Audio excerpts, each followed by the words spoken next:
पुण्यात्मा, आज से 600 वर्ष पहले जब प्रभु आए थे, परमेश्वर स्वयं आए थे, उस समय जनता अशिक्षित थी और शिक्षा केवल कुछ एक ही वर्ग को प्राप्त करने का अधिकार था, जिसको ब्राह्मण कहते हैं। और ब्राह्मण लोग संस्कृत के ज्ञाता होते थे, व्याकरण के ज्ञाता होते थे, लेकिन वो सदग्रंथों से अपरिचित थे। लेकिन हम उन्हें ये जानकर कि ये संस्कृत का ज्ञाता है, संस्कृत में ये आचार्य है, इसलिए ये और हमारे सदग्रंथ जैसे पवित्र चारों वेद, पवित्र श्रीमद् भगवत गीता, पवित्र 18 पुराण आदि आदि आदि जो हमारे सदग्रंथ थे मानव मात्र के, वो सभी संस्कृत लैंग्वेज में ही थे, संस्कृत भाषा में थे। तो हम ये सोचा करते थे कि जो ब्राह्मण लोग हैं, जो ऋषि महर्षि जन हैं, ये संस्कृत के विद्वान हैं, इन्होंने सदग्रंथों को अच्छी तरह पढ़ा हुआ है, ये जो सदग्रंथों के विषय में, वेदों और गीता जी के विषय में बता रहे हैं, ये सत्य है। और ऐसा मानना कोई संशय युक्त भी नहीं था, क्योंकि समाज अशिक्षित था। और गुरु का एक रोल होता है, गुरु का एक अभिनय होता है, एक अनिवार्य ड्यूटी है गुरु की कि वो सदग्रंथों को पढ़े और फिर जनता को उन्हीं की भाषा में, जिस लैंग्वेज को जनता समझ सकती है, उसमें समझाए। लेकिन सदग्रंथों के ज्ञान में और उसके द्वारा बताए गए सिंपल लैंग्वेज वाले ज्ञान में कोई भिन्नता नहीं हो, तो वो गुरु बिल्कुल सही है। जैसे कोई टीचर, अध्यापक अपने सिलेबस को से अपरिचित हो, अपने सिलेबस से, अपने पाठ्यक्रम के अंदर क्या लिखा है, जो पढ़ाता जिस सब्जेक्ट को, उसको नहीं जानता और बच्चों को, विद्यार्थियों को सिलेबस के विपरीत ज्ञान दे रहा है, वो टीचर ठीक नहीं, वो अध्यापक नहीं, वो शत्रु है। वो शत्रु है विद्यार्थियों का। भले ही उसको विद्यार्थी भोले भाले टीचर मानते हैं, सत्कार भी करते हैं, उस गुरु का सम्मान करते हैं, उसके द्वारा बताए गए ज्ञान को सहर्ष स्वीकार कर रहे हैं, क्योंकि गुरु जो बता रहा है, टीचर तो विद्यार्थी को नो ऑब्जेक्शन ही होता है। अब जैसे ये दास टीचर है, आप विद्यार्थी है, ये दास गुरु है, आप शिष्य हैं। और यदि मैं ये दास अपने सदग्रंथों के विपरीत आपको ज्ञान देता हूं, तो बेशक आप मुझे गुरु मान रहे हैं, पर मैं गुरु नहीं, आपका शत्रु हूं। कोई भी ज्ञान, कोई भी भगवान, कोई भी मजहब, कोई भी धर्म, जो रिलीजन, किसी ना किसी सदग्रंथ पर आधारित है। और उसी के आधार पर उनके गुरुजन, उनके जो मुखिया हैं, उस धर्म के वक्ता हैं, पीर हैं, गुरु कहो, ऋषि कहो, उनको पोप कहो, वो ये कहते हैं कि हम जैसे पवित्र हिंदू धर्म के जो अनुयायी हैं, उनके जो गुरुजन ब्राह्मण या ऋषि लोग हैं, वो कहते हैं कि जो हम ज्ञान आपको बता रहे हैं, ये पुराणों में लिखा है। पुराण, शिव पुराण में ऐसा है, शिव पुराण में लिखा है, शिव जी अजरो अमर है, मृत्युंजय है, इसके कोई माता पिता नहीं है। विष्णु पुराण में लिखा है कि विष्णु सर्वशक्तिमान है, यही 3 रूप धारण करके सबके पालन पोषण करता है, ये कुल मालिक है, अजरो अमर है, इसका कोई माता पिता नहीं है, सर्वेश्वर है। तो पुण्यात्माओं, तो प्रत्येक व्यक्ति ने उन गुरु ब्राह्मणों के द्वारा दिया गया ये अज्ञान कि ब्रह्मा विष्णु महेश सर्वशक्तिमान है और इनका कोई माता पिता नहीं है, ऐसा पुराणों में लिखा है। तो भोली आत्माओं ने, भोले समाज ने, जो अशिक्षित था, सहर्ष स्वीकार कर लिया। और फिर इसी दंत कथा को लाखों की संख्या में उन अज्ञानी गुरुओं ने जगह जगह ढोल पीट दिया। तो पूरा हिंदू समाज इस अज्ञान के ऊपर आरूढ़ हो चुका है। तो अब परमात्मा ने 600 साल पहले कहा था धर्मदास जी से कि धर्मदास तो लाख दुहाई, ये तत्व ज्ञान कहीं बार न जाए। ये मूल ज्ञान जो मैं तुझे यथार्थ ज्ञान बता रहा हूं, अभी किसी को नहीं बताना। पुण्यात्माओं, क्यों मना किया प्रभु ने?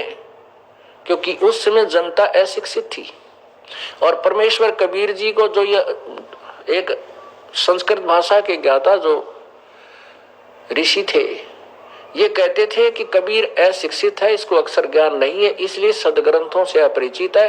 ये वेदों और गीता के बारे में जो कुछ कहता है वो व्यर्थ कहता है, पुराणों के बारे में जो कहता है ये झूठ बोलता है। तो इसलिए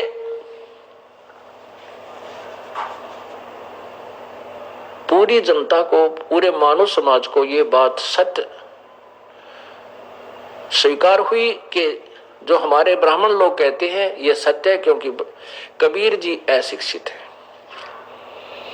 इसमें कोई दो राय नहीं। और वेदों और गीता और पुराणों के बारे में जो ब्राह्मण लोग बता रहे हैं ये सत्य है।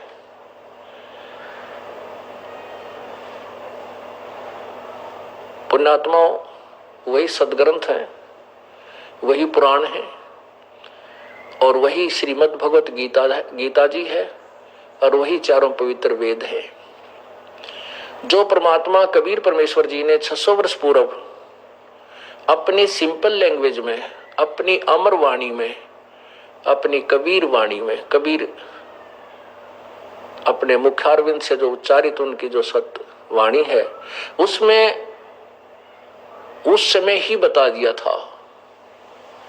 क्या बताया था?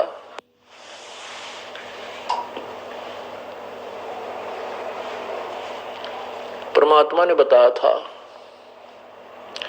धर्मदास ये जग बोरा ना, कोई न जाने पद निर्वाण, यही कारण मैं कथा पसारा, जग से कहिए वो राम नियारा। यही ज्ञान जग जीव सुनावो, सब जीवों का भरम नसावो, भरम गए जग वेद पुराणा, आदि राम का भेद न जान्या।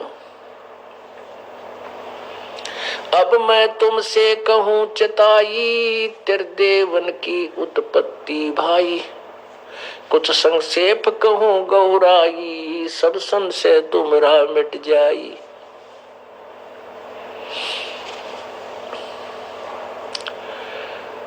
परमात्मा बताते हैं कि धर्मदास 600 वर्ष पहले प्रभु ने बताया था कि माँ अष्टंगी पिता निरंजन, ये जमदारुण वंशन अंजन, पहले कीन निरंजन राई, पीछे से माया उपजाई। माया रूप देख अति शोभा, देव निरंजन तन मन लोभा।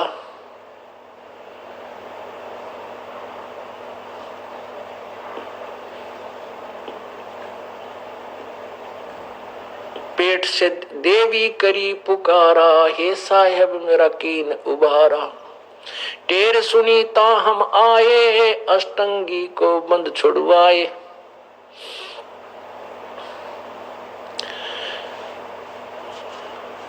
परमपिता परमात्मा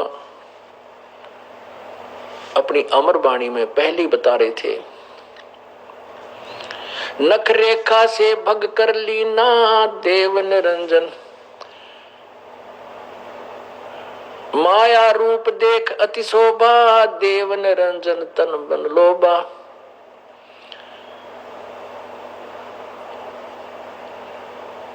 माया से कीना भोग विलासा, माया को रही तब आशा। तीन पुत्र अष्टंगी जाए, ब्रह्मा विष्णु शिव नाम धराए। क्या बताया परमात्मा ने आज से 600 वर्ष पहले आपको? ये कबीर परमेश्वर द्वारा 600 वर्ष पूर्व दिया हुआ वो अमृत ज्ञान सुना रहा है ये दास, जो आज सभी सदग्रंथों में आपको प्रमाणित करूंगा। पुण्यात्माओं, आज सर्वशिक्षित समाज है और सदग्रंथों को हम स्वयं अपनी आंखों पढ़ सकते हैं। इससे हमें यह दृढ़ विश्वास होगा कि Kabir was God, Kabir is God. परमात्मा कबीर भगवान था, है और रहेगा, क्योंकि वो अशिक्षित कहते हुए, अशिक्षित होते हुए मान लीजिए समाज की दृष्टि, वैसे तो परमात्मा के सामने परमात्मा अशिक्षित नहीं होता, उसे कोई भी लैंग्वेज छुपी नहीं। लैंग्वेज यानी भाषा बोलना ही ज्ञान होता है, लिखने की बात तो बाद में आती है। शुरुआत में प्रारंभ में कोई लेखन कार्य नहीं करता था, सभी अपने जो है ना कंठस्थ ज्ञान रखा करते थे। जैसे दिव्यवेदी कहलाते थे वो ब्राह्मण, वो बुद्धिमान व्यक्ति जो 2 वेदों को कंठस्थ याद रखते थे, लिखते नहीं थे। त्रिवेदी जो 3 वेदों का ऋग्वेद, यजुर्वेद और सामवेद को कंठस्थ याद किया करते थे। चतुर्वेदी वो होते थे और महाविद्वान जो 4 वेदों को कंठस्थ याद रखते थे। तो उस समय लिखने की आवश्यकता मालिक नहीं समझते थे, क्योंकि लिख लिख कर किस किस को देवे, वह सबको मौखिक वही ज्ञान बताते थे। और फिर परमात्मा एक अमर शक्ति है, परमात्मा के अंदर एक अनमोल शक्ति है, उन्होंने इस अपने ज्ञान को अपनी ही शक्ति से लिपिबद्ध कर दिया था। तो ऐसे ही प्रभु ने वो अमर ज्ञान जो सर्व वेदों और पुराणों में, गीता जी में विद्यमान है, वो सुनाया था। उसमें उसी को पढ़कर आपको सुनाता है ये दास। धर्मदास ये जग बोराना, कोई न जाने पद निर्वाण। धर्मदास जी उनके एक परम शिष्य हुए, जो पहले पवित्र हिंदू धर्म में जन्म होने के कारण ब्रह्मा विष्णु महेश के ऊपर अत्यारूढ़ थे और भगवान विष्णु और शिव से अतिरिक्त किसी को भगवान मानने को तैयार नहीं थे। परमेश्वर कबीर जी ने, अर्थात उस पूर्ण परमात्मा ने अपनी प्यारी आत्मा को बताया कि धर्मदास ये सर्व संसार विचलित है, ये भ्रमित है, बोराना, और कोई ना जाने पद निर्वाणा। निर्वाण माने मोक्ष, मोक्ष मार्ग से कोई भी परिचित नहीं है।